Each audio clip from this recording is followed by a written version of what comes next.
Dolphins thirsty, they never show no mercy. On the field or in the game, Miami knows how to play. Dolphins thirsty, we all get down and dirty. Tell you what you wanna know, it's the Dolphins Show. Quench your thirst for all things Miami Dolphins. They are the football kings, cause they play to win. Come on in and have some fun, whether we have lost or we have won. For all things Miami, it's Dolphins Thursday. Welcome to the off-season, Miami Dolphin fans. For us, the season is over. The Dolphins are setting up their fishing trips and golfing tee times. Once again, 0 playoff victories for our Miami Dolphins. So the long streak continues. The answer will continue to be, when is the last time the Miami Dolphins won a playoff game? We'll have to all the way go back to the year 2000. Until we kick that narrative off, it's hard to support what's going on. It's going to be, well, thank you, Michael K., the Bills fan. And I got a Chiefs fan. At least I got SoCal. At least I got some Dolphin fan to have my back this morning. Fangio is fine. He did a good job despite all the injuries. Yes, Fangio, to me, is fine. When you get a top 10 defense, it is what it is. I mean, you should be happy overall with a top 10 defense. There's a lot more issues than Fangio. But before we all start firing people we have no authority to fire, let's touch back a little bit on this season and last night, because none of us has the authority to fire the people. So we will get to that later, of course, when we start talking about what needs to be done moving forward. But for today, looking back, I'll give you a couple highs of the season. First game of the season was fun. See Tua there. He led a comeback, got a last-second touchdown pass to Tyreek Hill for the victory. A game I would never forget. I was with my youngest son I was there when they scored 70 points on the Broncos. So that was fun. Then Tua having that drive against the Cowboys when the game was on the line. That was good. I thought maybe there was a sign of positivity after the low of the season, which I would get to, losing the Tennessee game, which made us have to play in that cold weather ass game yesterday. And, of course, losing yesterday is the ultimate low. But that Tennessee game's the one that came and bite us in the butt. Because let's face it, Buffalo's a good team. You lose to a good team, at least you lose to a good team. Losing to the Ravens, losing to the Chiefs, but losing to the Titans when you have a chance to wrap up the division, and we would have been playing in South Florida. Hey, it is what it is. Yesterday showed us some flaws on the team for sure. This season, I agree. Hey, Scotty, long time. I was asking about you. I hadn't seen you for a while. Good to see you back. I hope everything's okay.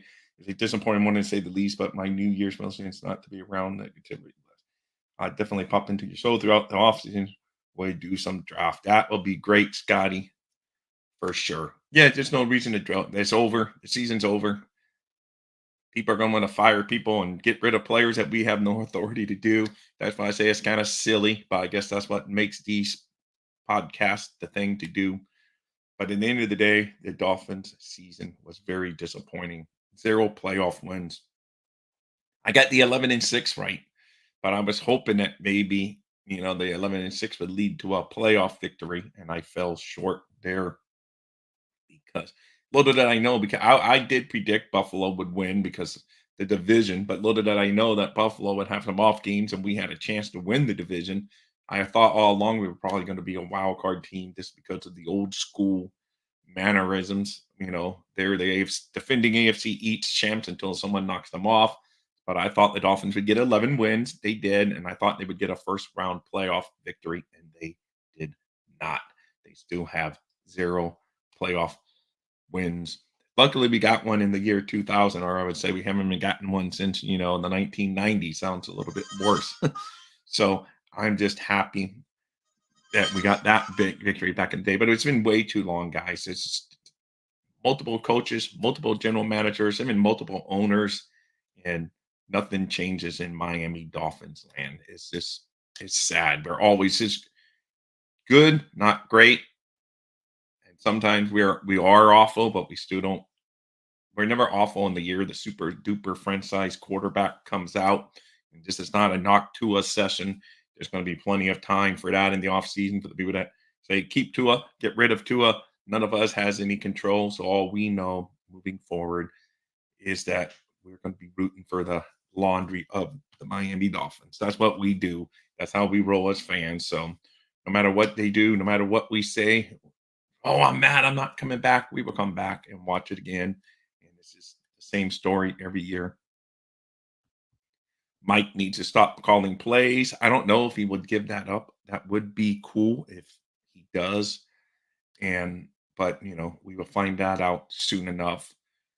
And we don't know if Frank Smith might be out the door. He might. I don't think he'll get hired as a head coach just go around because there's so many other names out there, but he might be gone. So does he bring in a play caller? It just a lot of things that we have no clue and decision in. Oh, I know, G man. You've been saying it almost all season. I understand, G man. No one is going anywhere. No one is getting fired. You guys will spend your off-season ticket money, tailgate, and complain about it for the next 30 years. You're absolutely right. We have no, we don't, man. That's why I say it's fun, and I understand. That's why sports talk was popular on AM radio many years ago, and now it's morphed into podcasts and shows like this. It's just fun to talk about, but none of us, unless we become billionaires in the next couple of years and able to buy off the Dolphins from Ross, we have no say in what's gonna happen. So, but it's fun. It's fun talk. It's fun banter, and I expect it to be, a lot of fun to talk about. Hey, back it up, Ben's podcast. Yep, another season of golf in January or fishing. Like Sealer loves to go fishing and hunting. Other guys love to go golfing, so they're gonna get into that 1 week sooner than I was at least hoping. I was hoping for one more week extension. After seeing the conclusion of the Dolphins' regular season, I knew we weren't going far in the playoffs. But last night's game showed the Miami Dolphins still have a long way to go because we're good, but not great. We all thought Kansas City had maybe taken a step back, but that step back is still ahead of us. They proved last night they were prepared to play that game last night. We did not look prepared to play that game last night because on offense, we had most of the guys. Yes, our offensive line has been banged up all year and guys playing out of position, like Eichenberg playing at center instead of Connor Williams and stuff like that. But as far as the skill positions last night, we had them in the game and we got us freaking 7 points put on us. And there's plenty of blame to go around on the offense from play calling to players to execution, whatever. Whoever you want to blame, there's probably enough blame to go around for everyone on the team last night. It was just, like I said, I'm gonna drop a link here in a couple minutes. Just to let a few of you guys vent. I really don't have much more to say today. Today was just a get it out of my system day. I was hoping that when I was setting this show up, it was going to be about a victory. Instead, it's about another playoff defeat. And I don't know what to say. At least Mike McDaniel knows. He knows. He said it in his right after the game press conference that he failed to deliver the playoff win for the fans. So at least he's caught, has it in the old brain that it's been way too long and he knows this season's basically a failure. And he didn't say that. He said it's too soon to reflect on the season, and he was never label anything a failure. You know that. But he did say that we failed to deliver on delivering a playoff victory to the Dolphins, who are starved for it. He even went as far as saying that we're starved. And yes, Mike, we are starved for a playoff victory. We need a playoff victory. Been way too long, 20 something years, and it's crazy, man. Freaking Houston Texans with a rookie quarterback are celebrating a playoff victory. And that's another aggravating thing to think we traded Tunsil to them back then because we were building and they were right at the peak of their team trying to be good. So they traded for him. That blew up. But here they are rebuilt again, and they've won a playoff game before us again. And we're the one that we're supposed to be rebuilding. Why does it take 50 years to rebuild? That's where we got to look. Why? Is it Greer? Is it the owner? Is it whatever? But like I say, we don't have the authority for any of that. I'm just saying it's a common denominator somewhere that these teams knock it down and then get back in. It's just crazy, man. Just look at the Philadelphia Eagles. They're already talking about that maybe they'll be firing their coach if they don't win a playoff game. I don't think that's from the team, but that's what fans are wanting. But when you look at the Philadelphia, that's another frustrating thing. They won a Super Bowl a few years ago with Peterson. That fell apart after winning a Super Bowl. They knock it down, get new quarterback coming in, a new coach coming in, and then they were back in the Super Bowl last year while we're here filling our thumbs saying, "Oh, we're so close. We're getting so close." Our rebuild has taken 2 freaking decades. It's sickening to me. It is. And it's just frustrating, man. I hate it. It is it's just crazy, man. 6 cuts and 4 gets us in caps right. We are 40 million over, so we are fine in that man. No. Yeah, no, there will be changes for sure. Well said, Scotty. There will be changes. And yes, the cap is flexible. They're probably going to move off of Ogbalt's contract and stuff like that. Yes, you can free up money. Do they go with Wilkins or do they find other? I would like to try to keep Wilkins, but there's so many of that. We got so many weeks and months to talk about that until we're blue in the face. Today's is kind of a vent about last night, another missed opportunity for the Dolphins to get their fan base a playoff victory. They went up there and they were cold, literally. They just couldn't do anything right. They couldn't even tackle. I mean, you saw Duke Riley like acting like it was tag football when he watches Mahomes. That's a chance you get of a lifetime. A linebacker should live for that moment when a quarterback's treated like a running back at that point. Blow his ass up. Blow his instead, he's like, "Ah, come on, guys, man. That's a chance to just knock him off his rock, man." I think they let the cold weather beat them before the game, the first snap of the game, to tell you the truth. And it was really a bad performance. Other than the run Tua to Tyreek Hill long touchdown play, I have a hard time finding many positives from last night. I don't know. It's because our defense got dominated. They were able to keep the time of possession, and we just couldn't do anything, man. They even dropped some passes for us, and we couldn't even we very first series of the drive when they got their opening touchdown. They were at 3rd and 10 because of a couple drops, and we let them off the hook, and they get a first down and go down the field and drive and set the tone for the whole game right there. So it's just, and then we, basically go 3 and out and whatever. And it was bad. But, when we got that touchdown, we were right back in the game. I thought, okay, we woke up now, but that was it. That was it. One and done play, just like a one and done playoff performance. That was it. That was our highlight of the night. Might as well have gone to bed right then because I would not have missed much at all, other than a lot of frustration I could have skipped through. But it is what it is, man. Oh yeah, I know. KC missed 14 points. Yeah, oh yeah, they definitely Kansas City helped us out a couple times, or it could have been a lot worse, guys. It could have been very ugly if luckily the guy blocked the guy in the back down there. It would have been a touchdown probably anyway if he doesn't block him. I don't think he's making that tackle. So we got saved there. And they had to settle for a field goal. So I was thinking, okay, we got a chance, man. They're beating themselves, but no, we beat ourselves more. It was just a beat down in all facets. And that's the difference between superstar quarterback and a guy that we're still questioning. I know SoCal, you think Tua is a man. I understand Scotty and you guys love Tua, but we still don't know if he's that guy. As far as like, look at Mahomes. He can just go out there and play in those conditions and get a victory.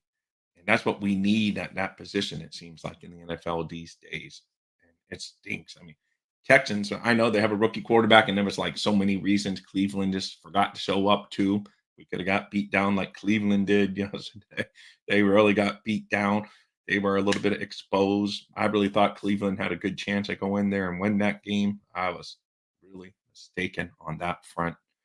And Texans are no joke, man. They're no easy out. They're not an easy out for whoever they're up against next.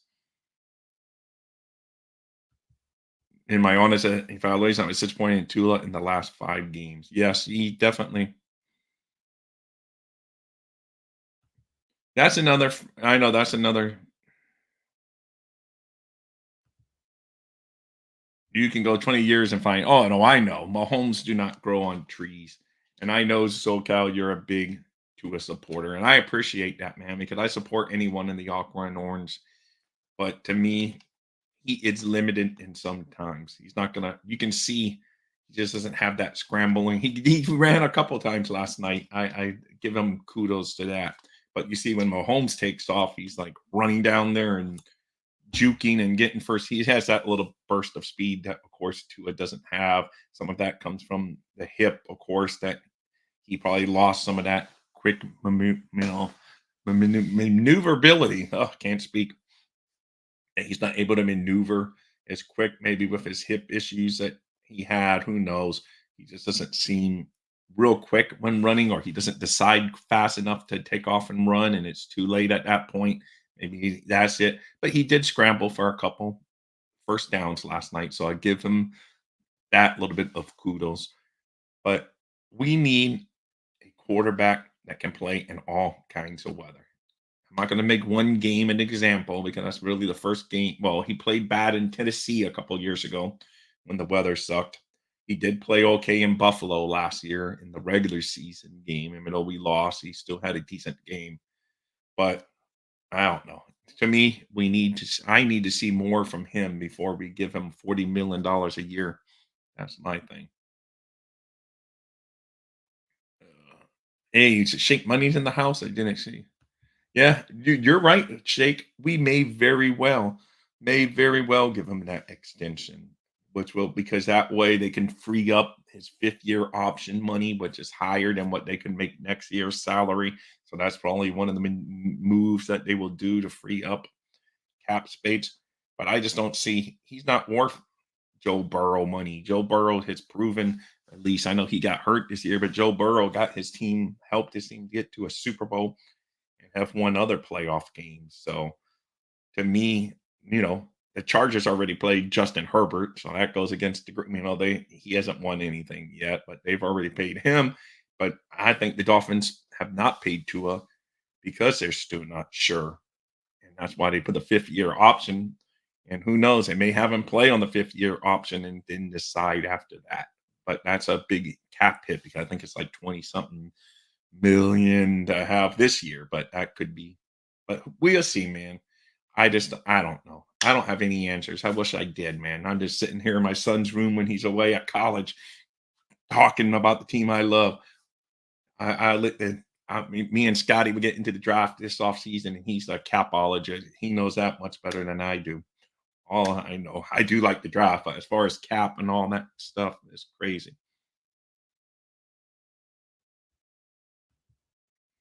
What is it about Ross that you say he is the problem? Let's see. Who said Ross is the problem? I don't know. Yeah, I mean, Joe Burrow.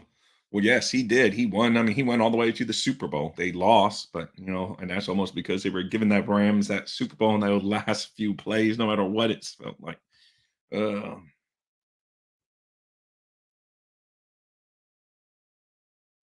oh, I always read Barry Jackson. So thank you, Jeff of JB.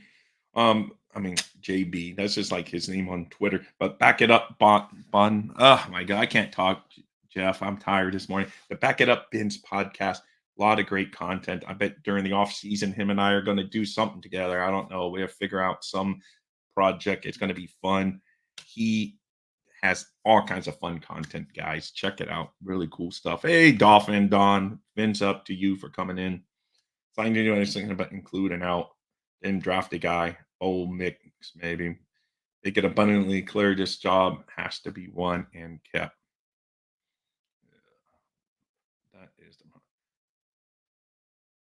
he has owned the front. Oh, okay. Card Fins must have said something about Ross. Ross tries though. I give him that. I know all owners try. but he will rework contracts when a lot of owners just say, "Nope, that was your screw up, GM. You fix it." He will rework contracts, rework money, give out more bonuses, give more upfront money to make the cap work. So I give Ross credit there. If anything, Ross has not been lucky. He hasn't picked the right football people to run the organization. If if that's his failure, but I don't know who he doesn't have a football ear that he's whispered into that's knows knows what to do. Unfortunately, that's the problem, and that's where the problem lies. He just, to me, Chris Greer is not. I think he should have been gone. But like I say, he's probably still going to be here next year. I just think Chris Greer should have been gone the minute they fired Adam Gase. They should have brought out an outside organizational guy, new thoughts into the organizational. Because nothing against Chris Greer, he didn't have full say under Adam Gase, but he did start having some say under Adam Gase. But he's been part of the line of thinking with the Miami Dolphins organization for way too long. Sometimes it's good to bring in fresh new brains in the front office and scouting department. Maybe they even bring some of their scouts with them because somewhere along the line we just don't get it done. Whether it's coaching, players, owner, whatever. You guys, I can see in the chat is going on today.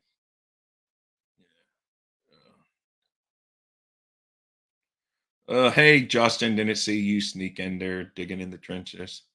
Um, hey Evan, fire Chris.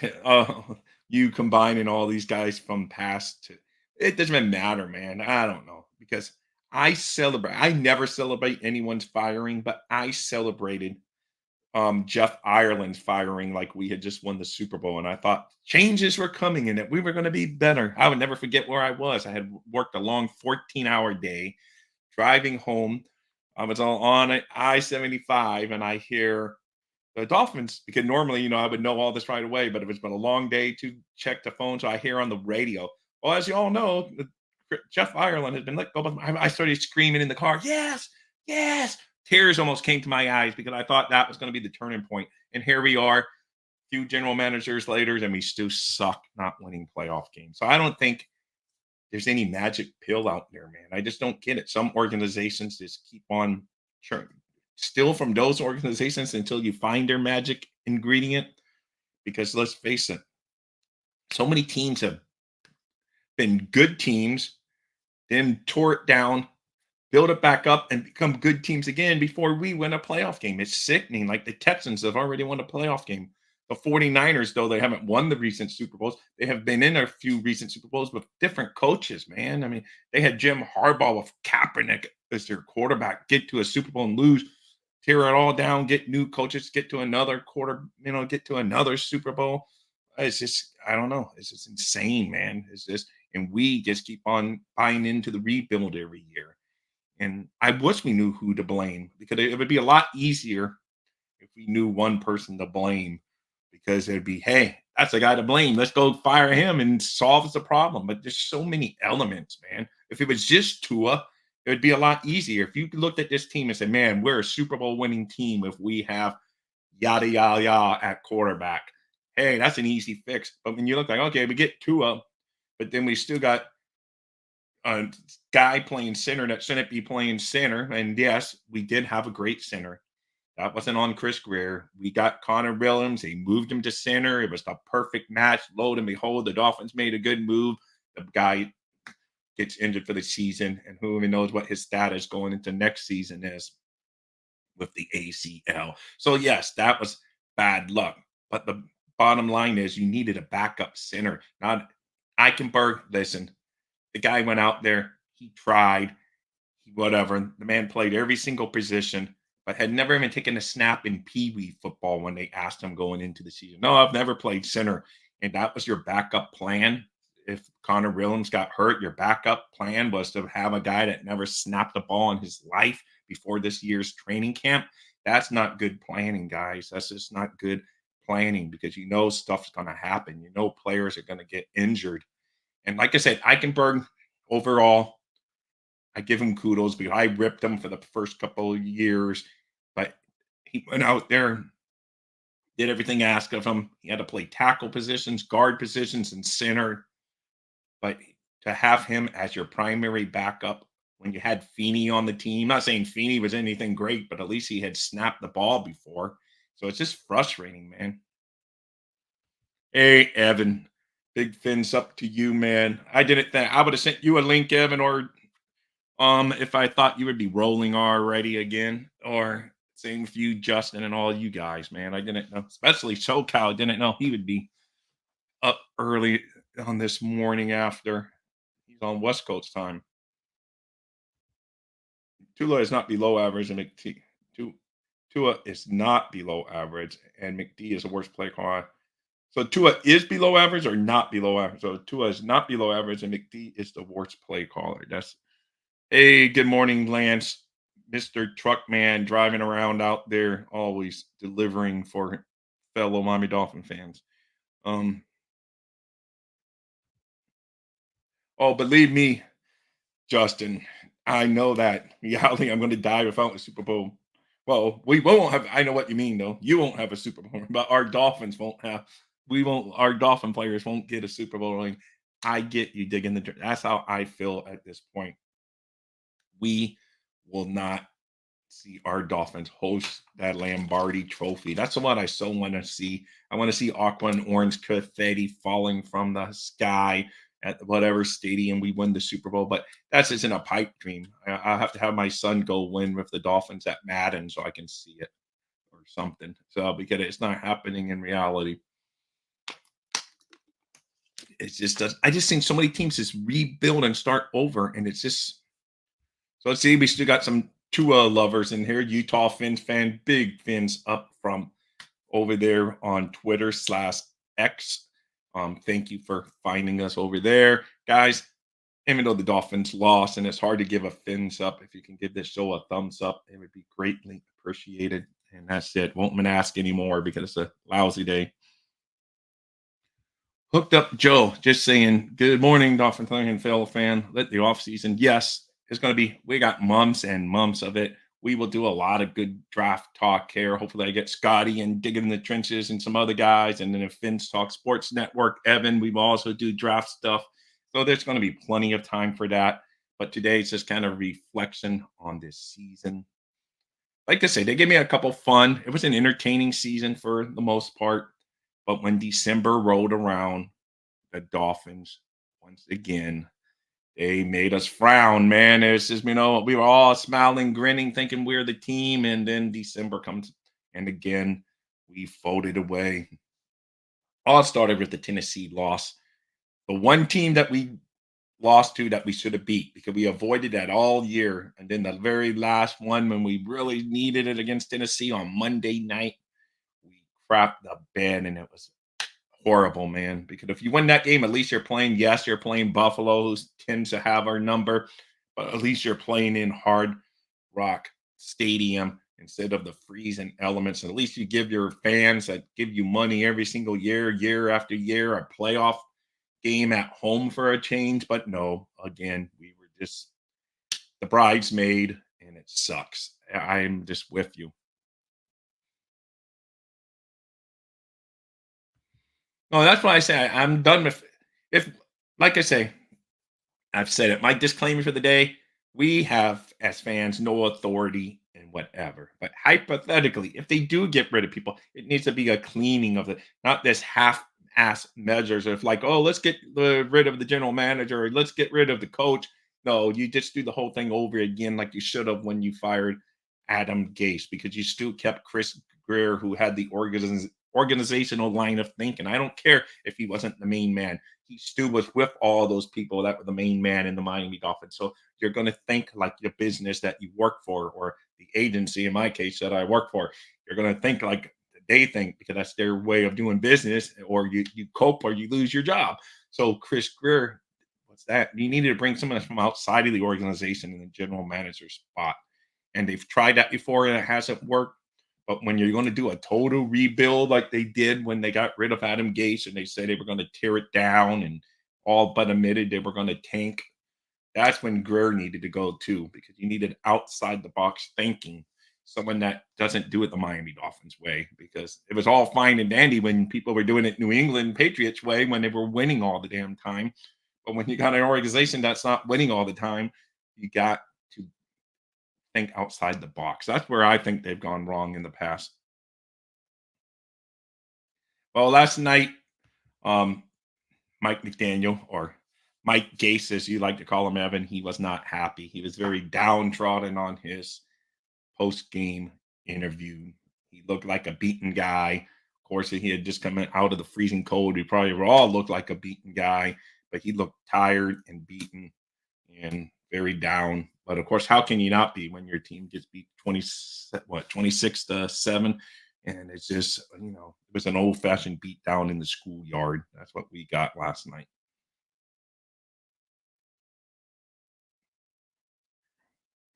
Hey, you would never see we would never see a Super Bowl with Frost flag it. All right, Cliff D. Hey, like I say, we got so many problems.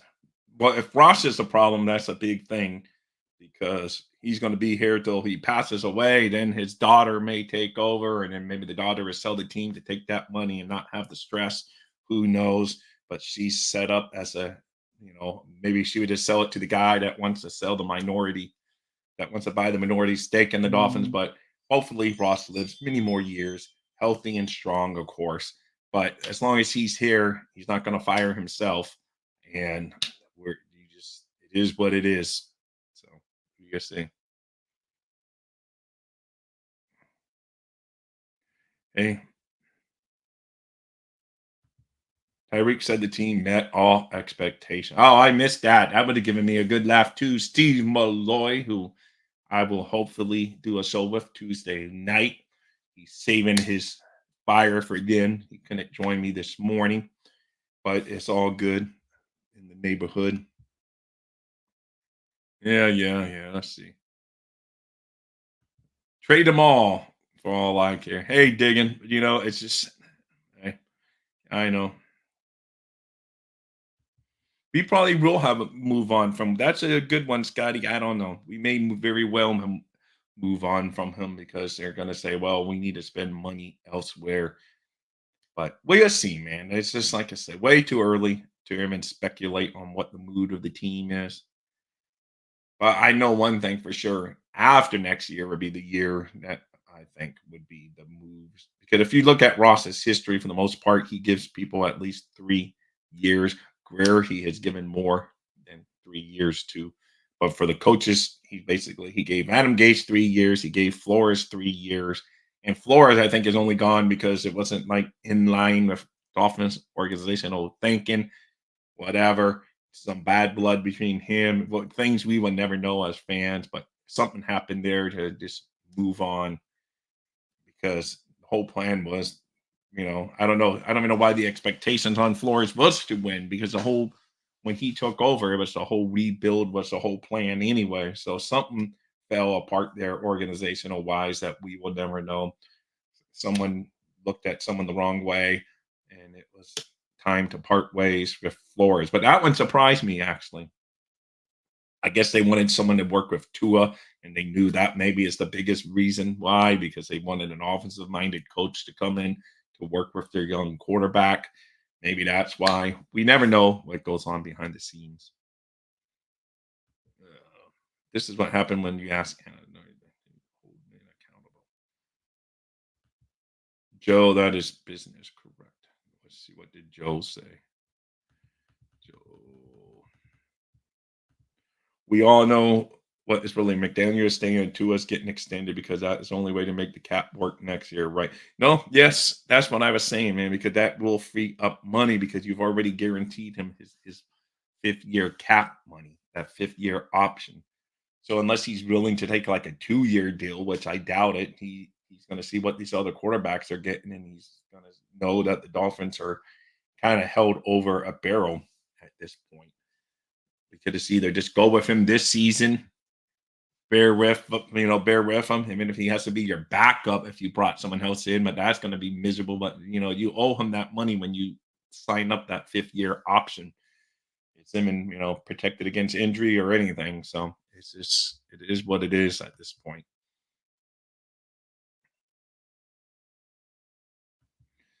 When that happens, it would be an easy way to tank us. This team will suck. see. Not it is a mock.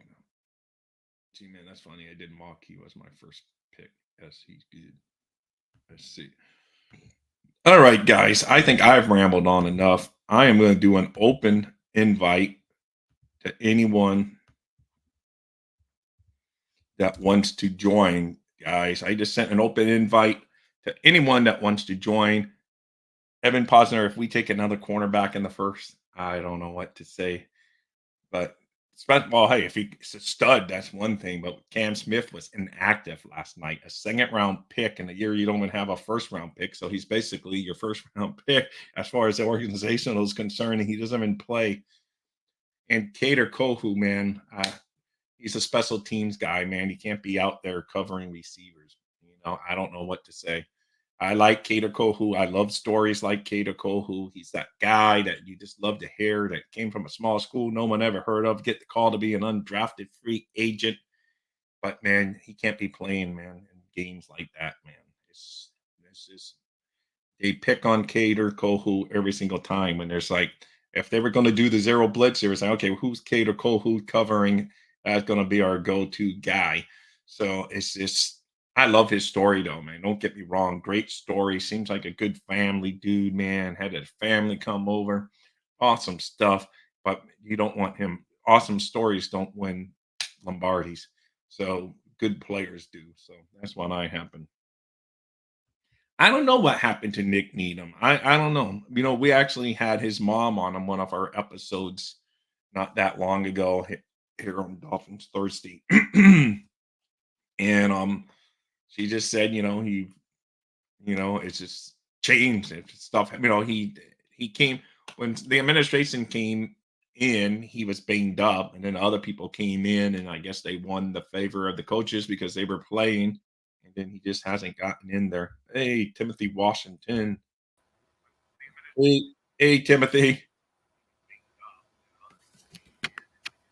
Oh, Can, can you hear us? How y'all doing? How y'all doing?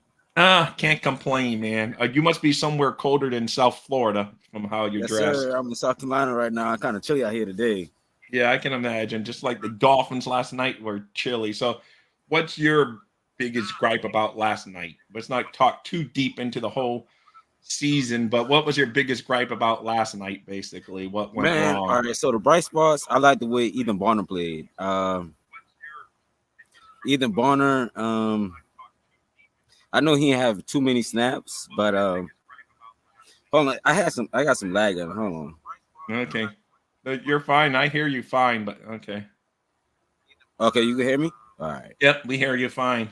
All right. Ethan Bonner played well. Special teams. Oh my gosh. Why do we still have Jake Belly on his team? Oh my gosh. Danny Crossland, you gotta go. Like, it's so frustrating. It's so frustrating. Like, since I was a kid, man, I root for this team, and my motto was next year, next year, next year. I am so tired of saying next year, bro. So tired of saying next year. Man. That's the motto of all of us fans. Well, maybe next year. So yes, and you're right. Jake Belly, I don't think will be on the team next year. I don't know what his contract, but this year he was almost guaranteed to be on how the contract was written. So that's why we stuck with him. Oh, we got hooked up Joe coming in now too. But anyway, you're right, man. Jake Belly, that was awful. And then special teams overall, Jason Sanders. Hey, I give him credit. He came through finally, and we were giving him grief to start the year, but at least Jason Sanders came through this year. So, hey, man, you're hovering over, man. I like that. You're hovering over Hard Rock, man. You got some magic going on today. Move around too. Oh, look at that dancing and everything, man. The computer guy here. But anyway, Joe, so what's your thoughts last night's game? Well, it was a game. Yeah. It was it kind of showed that our offense even it was a game. We are getting some I'm hearing some feedback. Yeah, I'm hearing some feedback on that. I don't have it re-going. Anyway,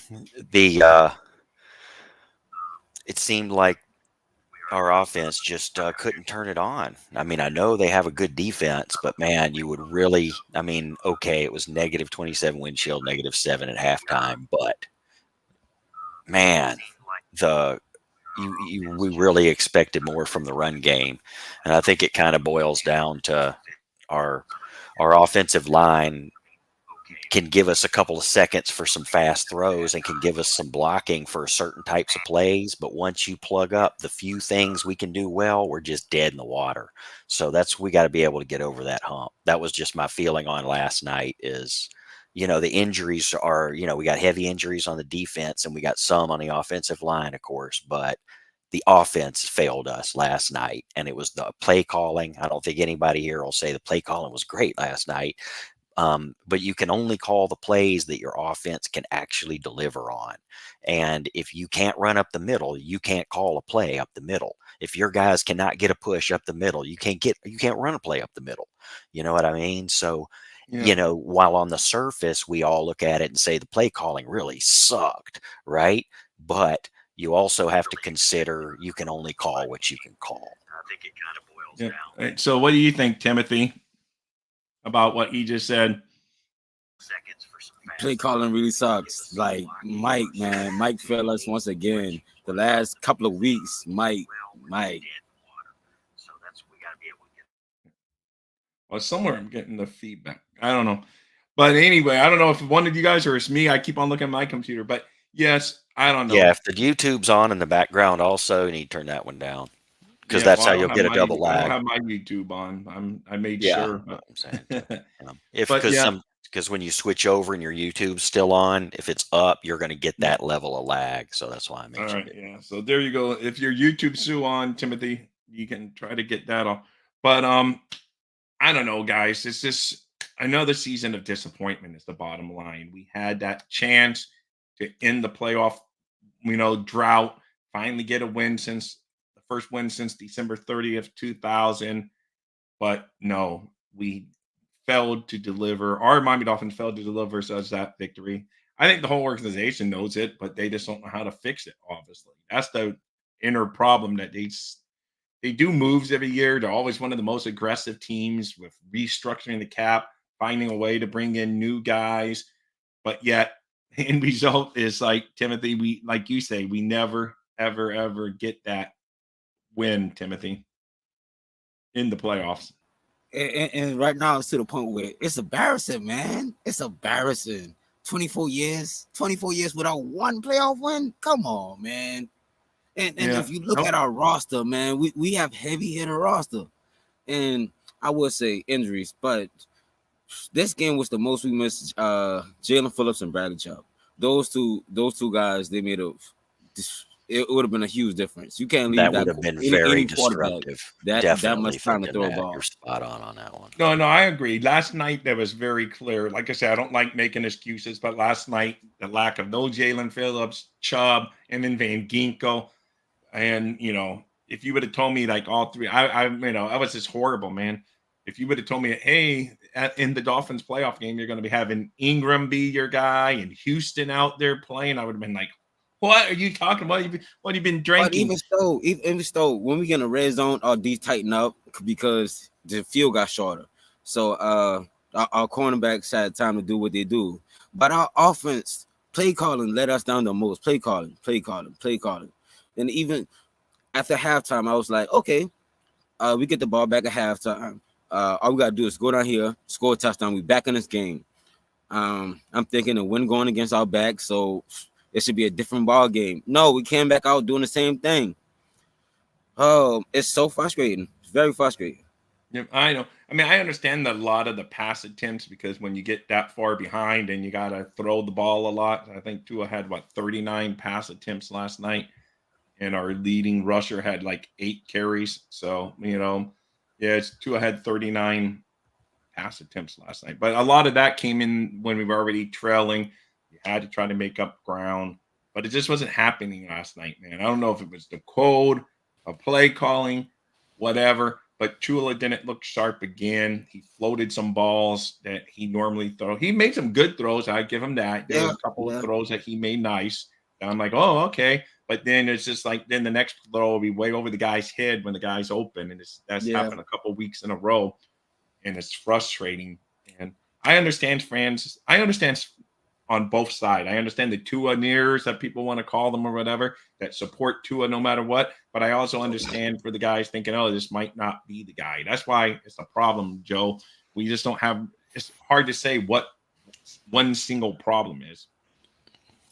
Yeah, and I don't think it. Like I didn't want to draft Tua for durability reasons. I do think he's a little bit short to be trying to be a drop back passer. I do think they need to get him involved more in some bootleg and run out there and get in some open space and get to where he can see what's going on and not have exactly the same way you're going to go back. I think the reason we did all that this year is because we wanted to make it 18 games, including a playoff game, right? Yeah. And I mean, our ultimate goal, job one, is to make it through the season with our quarterback, period. So we're going to throw that thing at 2.1 seconds, regardless of whether it's to somebody away or whether it's to that same damn freaking screen pass over and over again. We got to get rid of it. You know what I mean? And keep them alive. Screen pass. Oh my gosh, that stupid screen pass. I'm sorry, I didn't mean to bring up something so sore. Too soon. Man, that wasn't even working. We still going through it. Waddle seems to be a lot better at the screen pass than Tyreek. I don't know. It's just because the whole team probably hears all week, don't let number 10 beat you. Don't let so when they see him like back there, the whole team just engages on him. But when Waddle gets a screen pass, he normally makes positive yards. It's really weird. I don't know if it's just Waddle's abilities better that way or they're not expecting it to go to Waddle. But he normally makes positive yards, Lance. I would go with you since you're joining us in. How are you, Lance? Oh, pretty good. Sitting at home. Well, I see you're not out there trucking around, so at least how long are you home before you hit the road again? Until the ice kind of disappears. Oh, okay. Hey, that's smart, man. That's what I would do. So I'm trying to keep it quiet. Everybody's still sleeping. Okay, no problem, Lance. But so what was your issue with last night overall before we dig into the whole season? What was like last night's issue? Tua. You know, the offense. I mean, mainly we need a quarterback. He can't get over the hump. You know, people give him credit. Over Hurts when they won that Alabama game where he only had to throw one touchdown. I believe it was one touchdown to win the game. Yeah, and then he choked the other two games. He lost against Joe Burrows and he lost against Trevor Lawrence, who he still can't beat till today. Yep. No, I know. Well, Jordan, you're right. I mean, who do you want? That's easier to say to get rid of Tua. And yes, do we really have a backup plan at this point? Maybe I still not. think Tua the guy though. But he needs to improve with big games, man. He crumbles in big games. That's something all of us agree, I think. Yeah. He showed wish and hope.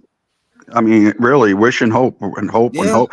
I mean, we've gone so long. But the thing is, we've gone so long without a good quarterback. We don't know, not to criticize the younger generation.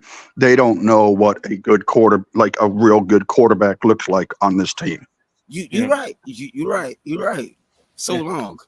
No, I know. Believe me, because I was spoiled. I mean, though we didn't win the Super Bowl, I was spoiled getting to see Dan Marino in all of his prime years and him tossing the football for the Miami Dolphins.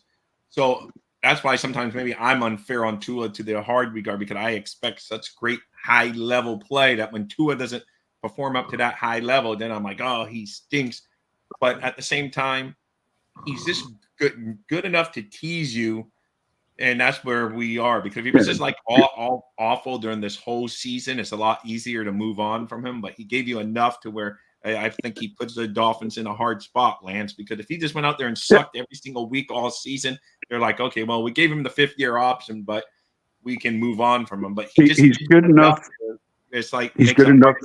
What, Lance? That's what I say. Yeah, he's good enough to be not good enough. Yeah, right. I kind of get Tannehill vibes, man. I kind of don't want to say it because I mean, Tannehill. Yeah, I mean, at least Tannehill won playoff games. We might have lost. Yeah, but he got us in. He got us at least one win in a playoff. Hell, we would have had Skyler win a playoff game, but McDaniel screwed that up for him. Well, Tannehill never won one for us, but he won one for Tennessee. Did we? I thought he won one. No, Yeah. Matt Moore. Yeah, Matt No. Moore was. Okay, Matt Moore. Yeah, but he didn't even win it. We haven't won since 2000. The last guy that was our quarterback was like Jay Fiedler. The last time we won a playoff game, you have to go that far back. So, and really, I mean, that should say everything right there. Right. Yeah, Jay Fiedler was our last one. So that's why I said Tannehill won one in Tennessee. God bless him. Goes over there and win. But that's mainly because of Derrick Henry. But that's for a whole other show. Let's talk about Salt and Pepper. Salt and Pepper was a big no-show. They needed to step up this game right here. Yeah, no, we didn't get any interior pressure last night either because our edge rushers weren't in there, but we were hoping. But yeah, they were a no-show as far as that goes. And really, the defense did pretty well considering how much they were on the field. Right. No, because they at least they bend but don't break. They gave they kept on giving field goals and stuff. When the defense is on the field that long, anything after third quarter, it's all downhill. Right. Especially in that kind of weather. Everything. Hey, Evan, I didn't even see you sneak into the room until I saw my my comments. All good. But anyway, guys, this is sorry, Lance, I didn't mean to cut you off. I just all of a sudden saw someone was waiting in the lobby. I hate keeping people waiting down there. So, Evan, how are you feeling? I haven't watched your show on the Finns Talk Sports Network from last night. I'm an old man. I had to go to bed after that game, but I see you had 1,000 views. So some more than that. We had almost 125, 130 people watching us live, which was super cool. So congratulations. But anyway, what was your rant last night? Oh, I had a few. I actually told my co-host, told Bobby to let me go last, but then he let me go first, and then I looked at the clock, and it was 24 minutes into the show, and I hadn't stopped talking yet.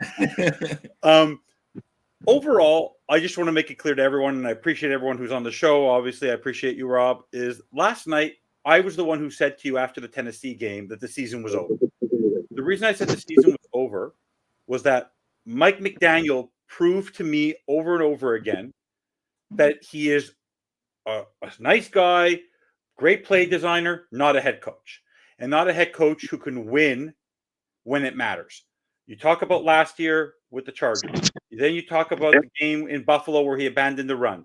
Then you see what happened in the playoffs with Buffalo. Then you see with the time management. Then this year you see what happened again in Buffalo. Then you see what happened in Philly. Then you see what happened in Kansas City. Then you see what happened in Baltimore. You see what happened with the Titans. The team lacks accountability, and it's more like more like a fraternity and more like Animal House where they roam free. Because when they make a mistake, the constant penalties, like where you're second in inches or third in inches and then you lose 5 yards, just the lack of accountability. Where is Frank Smith? He doesn't incorporate him at all. The fact that he kept Danny Crossman. The fact that he's telling you on live television that we need to run the ball and sustain drives. He literally came out and threw the ball 3 times. And on a first pass, he threw it to Durham Smythe, where Tua was completely inaccurate. Is he a good guy? Is he a nice guy? Yeah, so is Tua. So what? Football is not about being nice. There are teams around us that have turned around teams in a year. We're in the 4th year of this rebuild, and we're no better in the progression of this team than we were with Flores. And if this year, if we come back with Tua, Greer, and McDaniel, next year, none of us should invest our time in supporting this football team till December hits, because this team literally had the division locked up at the end of November and said, I don't want it. I don't care. It's not important. And then Tua's comments of after losing the game in Baltimore, that we're exactly where we need to be. But McDaniel finally getting upset after last week's game. Tyreek Hill saying after last night's game, saying, like Steve said, the season exceeded our expectations. We should all get apology letters from the entire Miami Dolphins fan base. And that's scary. Any merchandise that we purchased this year, because they basically stole money from us. They basically stole, because they literally did not put any effort into winning and closing this out. And is it Tua's fault? Yes. Is there a lack of depth on this team? Yes. But in the end, if we believe Chris Greer is a problem with developing depth on this team, But Mike McDaniel plays a role because at the same time, the big complaint about McGreer back when Flores was there was that he was a yes man and he let Flores run roughshod. Well, Mike McDaniel chose to have Vic Fangio. He chose to keep Danny Crossman. He chose to keep Tua another year. They wouldn't have given him the 5th-year option if Mike McDaniel didn't agree to it. And he basically, I even saw last night, even Mike McDaniel started to basically say, holy crap, I'm keeping Tua. He basically said, I'm going to give Tua a little chunk plays. But Tua, I've happened to notice, you know that play with Mostert where he literally threw, remember you're trying to teach your kid, Thirsty, when you were younger, how to throw a baseball, and he throws the ball like that, and he drops 4 feet in front of you? That's what he did with the ball because his hands weren't even on the laces. 40 throws, 18 runs. No Chris Brooks, no Jeff Wilson, nothing. I believe Chris Greer has to go, but if Chris Greer, I have a big problem with McDaniel. But if you get rid of one, you have to get rid of both. At this point, there's nothing they're going to do in the next year or two that is going to make this team better. And next year, the Bills aren't going to get worse because the players they have that are young are going to develop. The Jets are going to fix their offensive line, and Aaron Rodgers is going to come back burning. And Gerard Mayo has no expectations next year. And he's going to come back strong. The only team that's going to be stuck doing the same old thing is the same old Dolphins. So, well, Greer's got to admit that he's wrong. They won't. And Flo was right. And that's not going to happen. They're going to blame the injuries. To that, this was our window. Like, if you look around the AFC, almost every quarterback was injured. So how often can we have Cincinnati without Joe Burrow? Like, how often can you're right. This was our year. Right. This was our year. And getting rid of Greer is not going to help Tua get better or over this hump. Getting rid of Greer is not going to help short term, but long term, right. It just. I feel like if we get rid of anybody, it's going to be another rebuild, which I don't want that because we already know this rebuild take a long enough time already. So. But you're going to have to rebuild in 2 years anyways, Timothy, because you're going to have cap. So Tyreek Hill is going to be gone in 2 years. He's already even said. Unless you saw a winner, he, after his contract is over, is going to want to say, I'm going to go probably retire. Teron Armstead's going to probably retire in the next 2 years. Jalen X is going to be gone. Next season, and Thirsty knows this, and Lance, you know this, our 2 edge rushers will not be their game one. So they're going to have to go fill and plug those holes with veterans again. So we're already going to have a weakened pass rush. They're probably going to have to overpay for Andrew Van Ginkel because he's now realizes his worth on this team if Phillips and Chubb are not there. Yeah. Wilkins is a captain, and this is probably the 3rd time he's done this season where he knows if he touches that quarterback, he's going to get the call, and he does it anyways. So there's a lack of discipline. And the reason why there's a lack of discipline on this team is there's no authority figure on this football team. I agree. There's no authority figure. I mean, last night, I agree. That should have been a penalty. But, against... I think it was Buffalo. Wilkins is what 300 plus pounds. Yeah. When you're running full motion, I'm sorry, that man needs more than 2 steps to stop. But he was out of the pocket. He didn't have to hit him. He was out of the pocket. He was within 2 steps. Yeah. Yeah, I know. But you can't. And I'm sorry, he didn't get hurt. He didn't get hurt. But it's the rule of the game, right? It's just the rule. Yeah, that it is. I think I don't like roughing the passer nowadays. It's total BS. Yeah, I agree. But you knew Wilkins look what Dak did. They're going to give star quarterback star treatment. If you touch, you may have done that against some other quarterback and they wouldn't call it. But Mahomes, if you touch him 1 second late, they're going to flag you every single time. And then you get some people like Dak Prescott that'll pull you in. And by the way, Thirsty and Lance, do you know today, for the next 2 days, you actually have to hope and pray that the Cowboys beat the Packers. Why? Because if Jordan Love wins, holy crap, are we going to hear about Jordan Love is better than Tua? I wanted him. Yeah, and Thirsty is going to cry his eyes out if the Lions win, because if the Lions win today, the drought of the Miami Dolphins is going to be the worst. Yeah, it's going to be the number one drought of no playoff wins. And honestly, we know this right now, and this is why we need to change this head coach with this type of staff. Is really simple. When you have people like Jalen Ramsey still screaming at players on the field, and you have Jeff Wilson turning around looking at Tua going like this, You need a veteran coach who's won. The coaches that are out there, people can criticize Belichick, criticize Harbaugh, criticize Dan Campbell was a head coach with us, and he grew the team up. But you ever see Dan Campbell? You know what Dan Campbell doesn't have on in his hands? A play call sheet. You know what DeMeco Ryans doesn't have in his hands? A play call sheet. Sean McVay and Kyle Shanahan have developed over the years, and they went to go get talent, and somehow they were able to do it because they had a balanced attack. They used their running game. Like the mistake that McVay in the first Super Bowl, he realized he had Jared Goff. He didn't use Todd Gurley, and he blew it. So then they went to go get Matthew Stafford, and they developed the team, and they went for it. The Miami Dolphins tried to do the same thing, but the only difference was that Mike McDaniel was still too stubborn to get out of his own way. His coaching, it's a big problem. Like right now, last night we had a better chance with Kirk Cousins. Like honestly, I would just go for it next year. Hire Harbaugh. I don't know. Like you have to do something because if you don't get Harbaugh this year, you're going to lose Vrabel. You're going to lose next year's coaching tree. The coaching availability is not going to be good. You have so many coaches out there, and Ross is the one guy who will go outpay everybody. No, for sure. And that's his one good connection because he could do what he did again, but more discreet this time because he has the Michigan connection with Harbaugh. He could say, Harbaugh, before I let someone go, I know he did that with Tony Sparano, and we all got pissed at him because just like he was interviewing a coach, but he has to know like if Harbaugh would accept Miami, because if you see McDaniel gone, then you know it has to be like Harbaugh or some big name he already has off, because we all know he's willing to tamper. So he would go sneak behind someone's back and talk to some coach. So if I see McDaniel's, I think McDaniel's here 100% next year. But not if we're shocked over the next couple of days and see he's gone, it better because that Ross already did his dirty maneuvering behind the scenes and has to go through the Rooney rule, of course, but then hire the man he wants, and then it's all over. But I had a question, Thirsty. Do you know this? Because I asked this question last night. I don't know if people know it. If you've hired a minority coach, do you have to follow the Rooney rule in your next hiring process? Yes, you always do. Every hiring process. Yep. Okay. So, because McDaniel's a minority.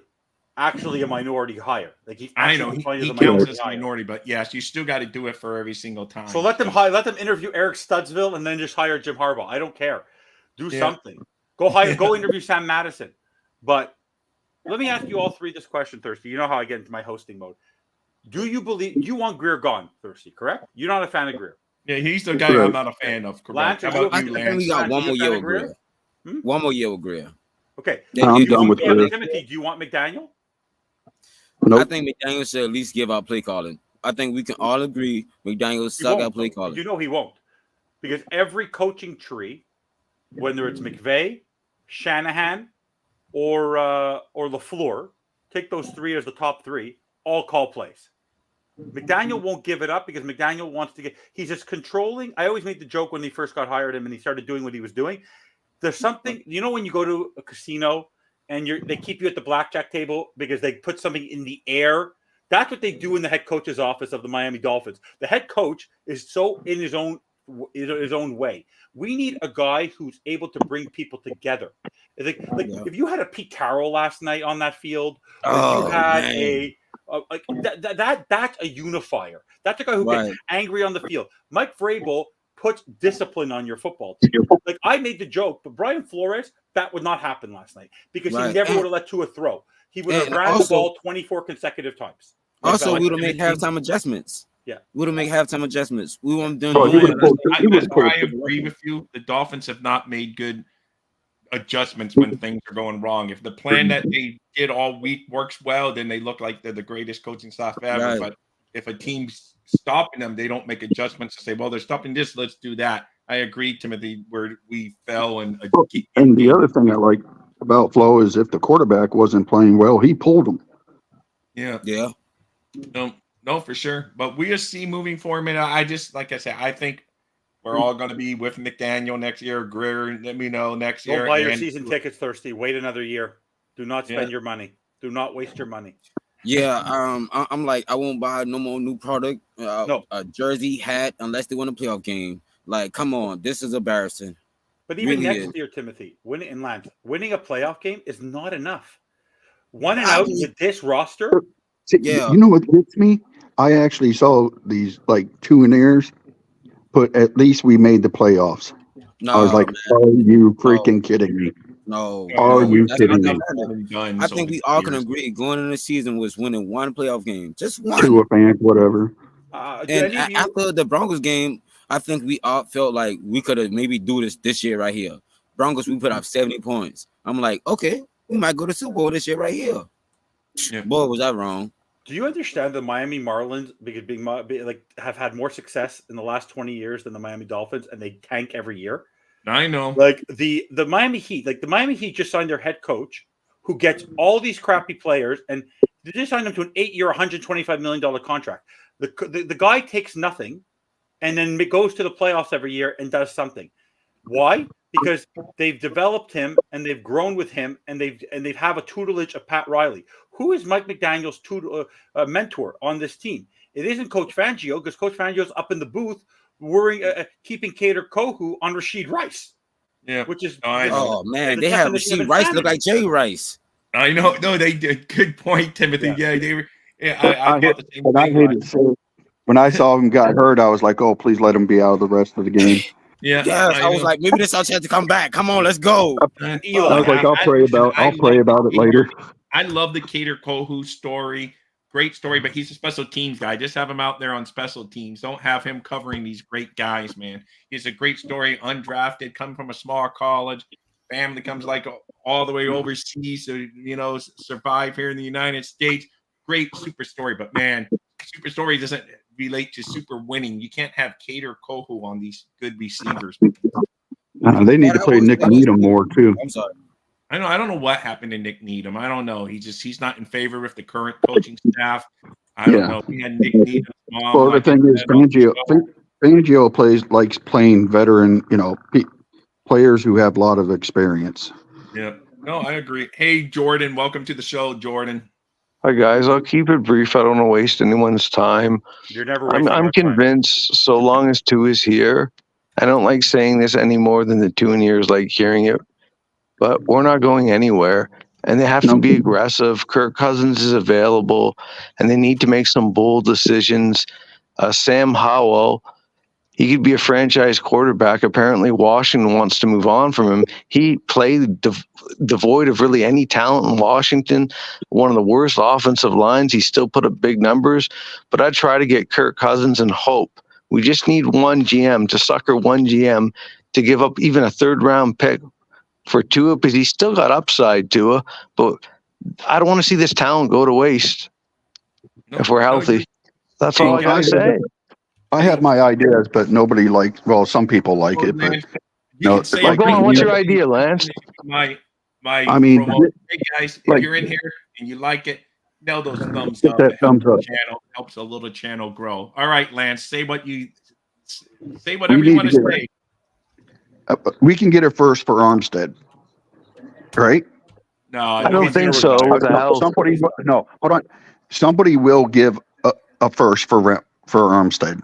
I don't know, with that contract and his he might retire. I think you'd be lucky to get a second or a third. I think you get some of these teams. If Armstead goes over to even like to Houston, they have Tunsil. They have Tunsil. I don't think. Oh, that's right. I forgot about that. Okay. Still, Lance, I respectfully disagree, brother. With his health, he's playing 8-9 games a year. With his health, Yeah. Lucky to get a third. I think you're overselling him, Lance. Believe me. Even if we get a third, okay, we get a third. Get rid of Tyreek. Not that I want to get rid of Tyreek. I would trade everything for Caleb. I don't care. Okay, that's what I'm getting at. That's where I'm getting at. Go for Caleb, or if not Caleb, get Justin Fields. I think May's better than Caleb, but I think Drake May's better than Caleb. Okay, I don't really care as long as you get rid of Tua. Kirk Warner said it very clearly about the one read that Steve Malloy you need a quarterback with a high ceiling, and you have to chance it. Like the reason why Carolina took Bryce Young is they took the Alabama quarterback who's more conservative, who can make the big plays, but now he's going to be Tua and he's going to be Mac Jones. It has not worked. Jalen Hurts was the exception because Jalen Hurts left Alabama, went to play with Lincoln Riley, developed himself even more, and became a better quarterback. I agree with you. Nick Saban. You need to chance. Like Jordan Love with Green Bay Packers and less talent had 8 more touchdowns than Tua throwing. Justin Herbert, for all he is a talent, but you have to chance that. Josh Allen is a talent because of his size and the mobility. Patrick Mahomes is mobility. Jamar Jackson is mobility. Our quarterback, do you ever see him when he runs? He looks like he's carrying a 100-pound bag of rocks on his back, and he's huffing and puffing to get to the sideline. I said that. He can't run. I said that. He went one run last night for a first down. I don't want him here.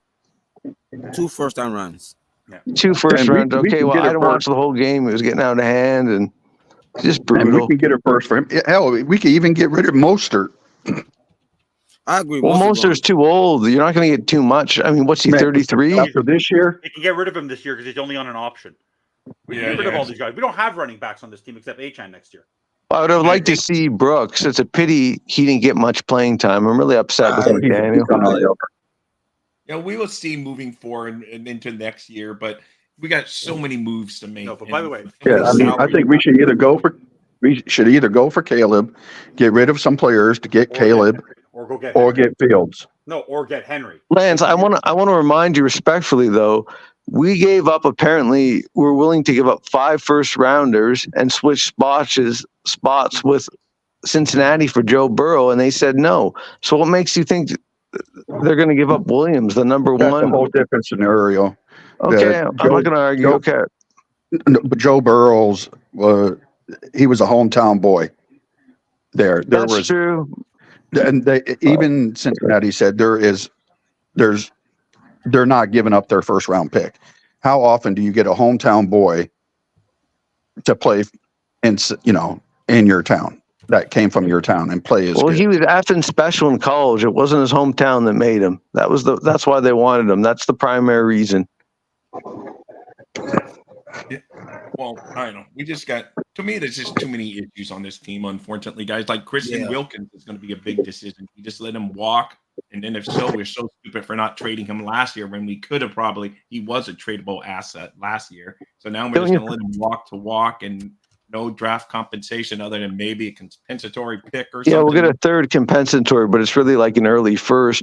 Don't you want to fire the strength and conditioning coaches like me to send a message? Dolphins thirsty? Yeah, no, you're right. I want them fired today. Yeah, no, you're and Danny Crossman. Scotty, you're right. And special teams. Because Crossman goes out of our range and all of that stuff. Jake Bailey. And special teams coach. I just looked at the time. We've been going over an hour. Well, Vic Fangio. Shout out to Vic Fangio. Vic Fangio had the most injuries on his side. And, I mean, I know they moved the ball on us, but 4 field goals, I want to say, in the side of the red zone. It could have been much worse. But Vic Fangio, with all his injuries, he still pulled his ball. I mean, they look better than our first string in offense. Are calling for Fangio's job. Courtney, I think he's going to retire. I actually don't think after what he saw this year, I think he's going to play 2 years. I think he'll come back. He's going to come back. He's getting what, $6 million a year or 5? He's coming back. 4.5. To all of you, the only solution I could see to this current roster is to maybe give up on all the running backs, keep Achane, maybe not re-sign Wilkins unless he's willing to take a discount. And the only option to try to run this back one more time is get Derrick Henry, because you need to turn Tua into Ryan Tannehill in Tennessee for next year. You're not going for Kirk Cousins? I would. I said the only way they can keep the current roster. Okay, fair enough. They have to go get a bell cow. They have to go get a Derrick Henry where you need to give him the football. And he actually makes plays. Mike McDaniel, with a guy like that, the equivalent of a Tyreek Hill in the running back, will be forced to use him. He didn't have that this year. That's the only way this will work. He has to go get Derrick Henry is out there. You can go give him his $17 million. Don't pay Christian Wilkins, because you want to know what? You can go draft a lineman. And also, the Miami Dolphins have never paid a lineman. They haven't paid a lineman, re-signed him the one that they drafted in 20-something years anyways. And Christian Wilkins is hit or miss. He has not earned his $25 million. He has not earned Quinnen Williams money. I'm sorry. He has not earned Justin Simmons money. He was no show last night. There's no show. So in the end, if you're willing to go get Ramsey, Chris Greer, and you're willing to go get Tyreek Hill, Chris Greer, go get Derrick Henry. Because now you don't have to go, you only have to pay for him. You don't even have to give up picks for him. Just go get him. He's leaving Tennessee. So that's the only thing I could see as a way to upgrade the offense, because you're going to lose Wilson. You're probably going to lose Mostert. You're going to, because you can't bring back the 4 running backs again. I will be upset about that over bringing back all the running backs, because even if they score 30 touchdowns, we're not going to use them when it matters. So go get a star, because your quarterback's not a star. So if you're stuck with him at $23 million, I don't want to pamper him again. I don't want to keep pampering Tua. They did this with Tannehill. They tried. I want to cut bait.